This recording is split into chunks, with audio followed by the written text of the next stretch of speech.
بسم الله إن شاء الله. حنبلاوينا إن lecture كأنه وري مادة endocrinology إن شاء الله أنا شرحنا.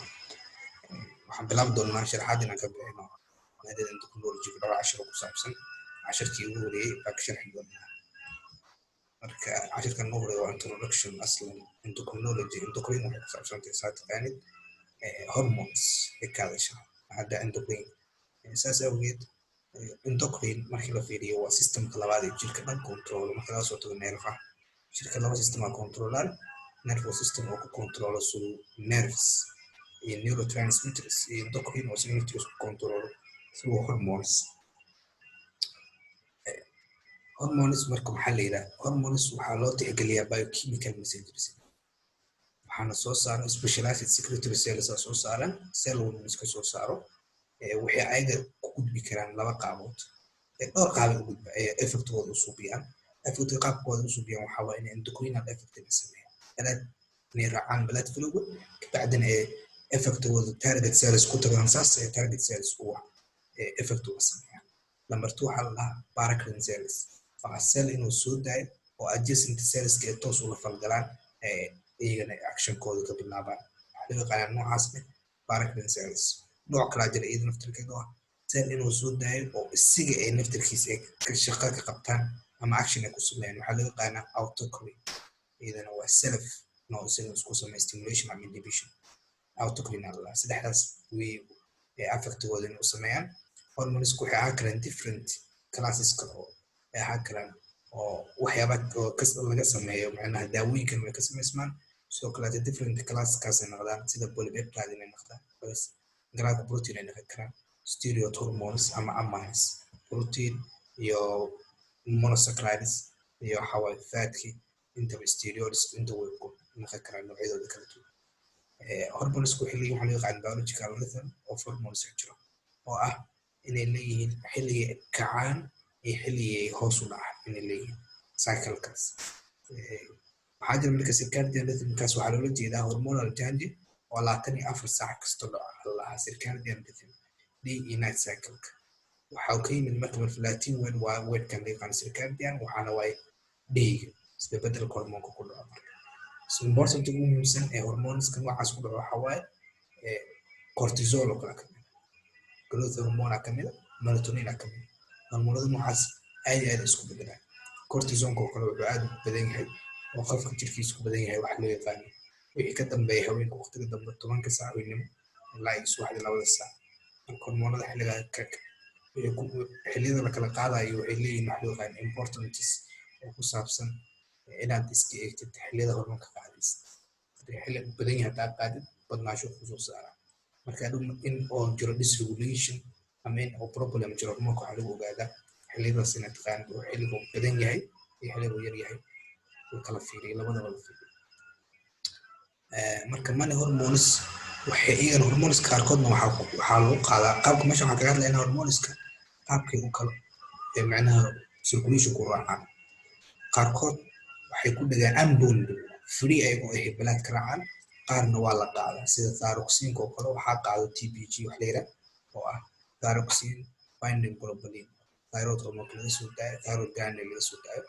sex hormones kraftikooda waa la qaadaa sex hormone binding globulin iyo cortisolka oo qaadaysa cortisol binding globulin kuwaas kale binding globulin oo proteins ah qaadaan. Hormones waxay ayaga sidoo kale u dhaqmi karaan inay noqdaan wax loo yaqaano in specific receptors inay ku dhagaan target cells binding hormones to the T receptor leading to intracellular events. Hormones kuma noocaas ku dhaw marka waxay sababi karaan G protein activation oo kala sameeya kadibna cellular activation ay sameeyaan cellular activation kaas inuu ka soo baxo action.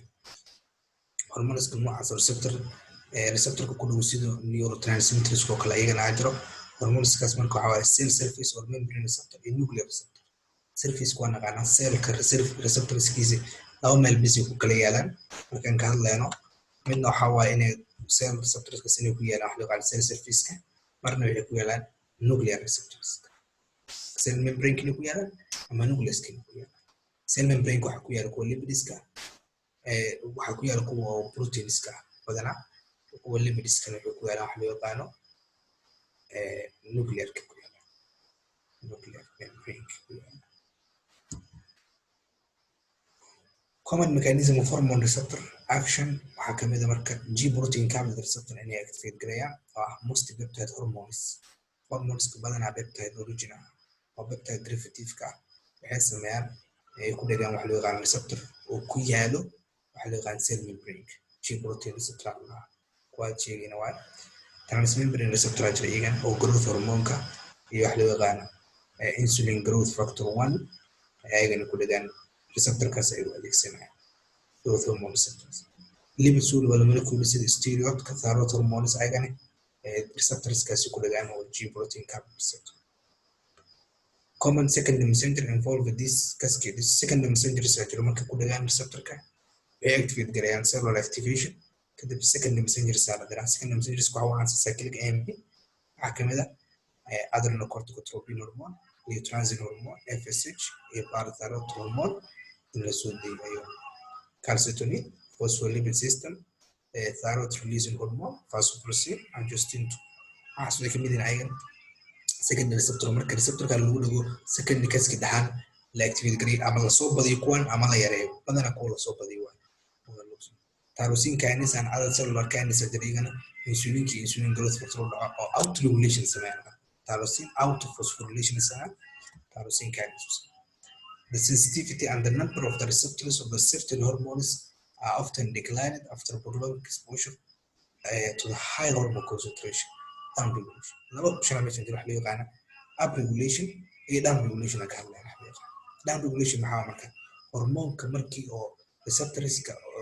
oo dhowrto ko marar badan oo action ka sameeyo oo hormoonka kula laabto waxa dhacaysa sensitive ku yahay receptorkaas inuu yaraado hadduu yaraado marka wuxuu u baahanayaa concentration ka day activate gareey kartay concentration ka badan loo baahanaya marka xaaladda noocaas ah waxa loo yaqaan down regulation waxa kamid ah loo yaqaan angiotensin 2 receptor iyo waxa kamid ah loo yaqaan beta receptors insulinka kala kamid diabetes type 2 ka qabta receptorska waxdu waxay naqaan insensitive ku naqaaya insulinta marka waxay u baahayaan in insulinka jirka lagu diro si numberka insulin concentration ku bato activate gareeyaan. When stimulation is absent stimulation hormoonka ka maqnaado ama minimal oo siga yaraada marka waqti badan lama kulmin ama waqti shaqo badan kama qaban hormoonka receptorka wuxuu ku soo taasinay sensitivity inay kororto bil caks up regulation ay yaqaan oo wax yar haday soo galaan si fiican u stimulate gareeyaan. Regulation iyo feedback as oo kale ayaga qaabka loo sameeyaa some endocrine glands such as parathyroid and pancreas respond directly to the metabolic signals qaarkood ayaga marka waxay u nugul yihiin metabolic signalska maamulaan sida calcium oo parathyroid hormone maamusho high glucose but are more controlled by the factor released from the pituitary gland glucose oo kala maamusho insulin la soo deeyo calcium kan waxay maamusho parathyroid hormone sanqaan laakiin ay saas oo kale u controlaan feedback ay u biofeedback sameeyaan oo hadii ay badato way laabata inhibition ku soo bisaa markay yar tahay way kicisa si wax badan loo soo daayo calcium ku kala markay badato markay yar tahay waxa la activate parathyroid hormone si bone reception loo soo biyo bonka calcium badan loo soo saaro markay badan tahay waa la inhibit kareeyaa wala joojiyaa insulin sidoo kale wala laakiin badankood waxa control lagu leeyahay hormones laga soo daayo factors laga soo daayo pituitary glands. Most hormone systems are controlled by some from feedback or control. Examples are hypothalamic, pituitary, thyroid, or adrenal axis kaas isku xiran idan sida marka la soo deeyo thyroid releasing hormone waxay soo deeysaa TSH oo thyroid stimulating hormone kan waxa laga soo deeyaa wax loo yaqaan hypothalamus thyroid stimulating hormone waxa laga soo deeyaa loo yaqaan pituitary gland anterior pituitary marka pituitary gland laga soo deeyo kadib waxay activate gareysaa iyada in la soo deeyo inaad tagto wax loo yaqaan thyroid ay soo deeyso release of T3 and T4 thyroxine kadibna hadii ayaga bataan waxay sameeyaan inay laabtaan iska celiyaan TSH inay baahi inhibition ku suubiyaan T4 inay sidoo kale TRH inhibition ku sameeyaan hypothalamus iyo pituitary hadii ay yaraadaan waxa la soo deeyaa waxay sameeyaan TRH kin la soo badiyo TRH iyo TSH decrease markay noqdaan T3 iyo T4 hadii ayaga markay waxay sameeyaan suppression code ayaga waxaa sababa marka T3 iyo T4 T3 iyo T4 hadday hoos u dhacaan kuwaana lasoo badiya si T3 iyo T4 badan lasoo daya hadday bataan ayaga laabtaan way joojiyaan sidoo kale waxaa kamid ah loo yaqaano cortisol releasing hormone oo isagana marka la falgala loo yaqaano adrenocorticotropic releasing hormone cortisol kusoo daysasi adrenocorticotropic waxaa kamid stress oo kale oo maamulo isagana adrenocorticotropic iyo cortisol lasoo daya growth hormone iyo catecholamines iyo prolactin lasoo daya maamula kuwaas waxay ku dhacaan seconds ilaa minutes ku dhici karaan iyagana stress asigana stress ku kamid ah waxa activate gareeyo in lasoo dayo hormones sleep sidoo kale wuxuu activate gareeyaa synapses growth hormone iyo prolactin feeding and fasting marka wax la cunayo secretion iyo insulin is increased by ingestion of food iyadana waxaa lasoo daya insulin iyadana si ugu qaato investigations kala darsado marka la joogo endocrinology waxa uu caansan waxa loo yaqaano blood levels kana ka fiirisid oo serum hormoonkaas qaaska ah fiirisid si aad u ogaatid cilada meesha ku jirto hadii inuu kacsan yahay iyo dad oo hoos u dhacsan yahay basal level kala cabira blood level of the hormone without stimulation or suppression ina cabirtid adoo stimulation ku sub suppression ku subin iyo sidoo kale basal random supply oo ina samaysto wax loo yaqaan hormoonka half life score ina cabirtid sidoo kale ina samaysto wax loo yaqaan stress factory hormone dhiig madku isma bedela ina ayagana waqtiyada kala duwan cabirtid ayagana samaysto FSH estrogen واسع سميس stimulation لا أسوي بسيط with stimulation إن إذا عبرت so كل urine excretion إنك عبرت بالهرمون ortis metabolites إن urine collected سميس لا تاني أفر ساعة إذا وكذا ما يكرت إذا كعبر تاس تقول kidney function وأنا في رسيد إذا نفترك مثل كل أولاد يكسروا steroid metabolites كurine كفيرنس وحكم إذا كل hydroxy indole acetic acid metabolite وإذا serotonin feed كده serotonin marka la jejebiyo say kula mactuna saliva level ka idan ka fiiri kartaa steroid hormones kiido waxa laga cabiraa badan idan saliva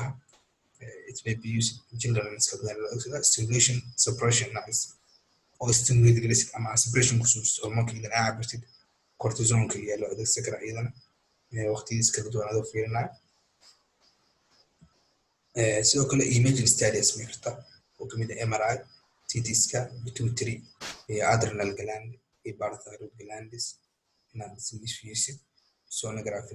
ultrasound isotope radioisotope badan isticmaali kara idana oo technician ma kamid ah parathyroid ko isticmaali karo radiological guard selective venous sampling final aspiration idan la sameyn kara hormoonka organku glands ku weyn hormoonka control pituitary gland iyo hypothalamus waxay controlaan ada hormones iyo glands ka soo day waxyaabaha problemka keeni karo waxa kamid ah cancer dhaco ama infection ku dhaco in oo wax loo yaqaan stimulation oo la kulmo through nerves iyo waxa sameeyaan kuwaas stimulate gareyn karo problem ku dhaco dhan waana soo socdaan intaan introduction hadan ku bixin insha Allah hada soo koobana wixii comments amay kala soo harayna waxaad sameyn kartaan inaad noo soo dirtaan insha Allah soo koobana oo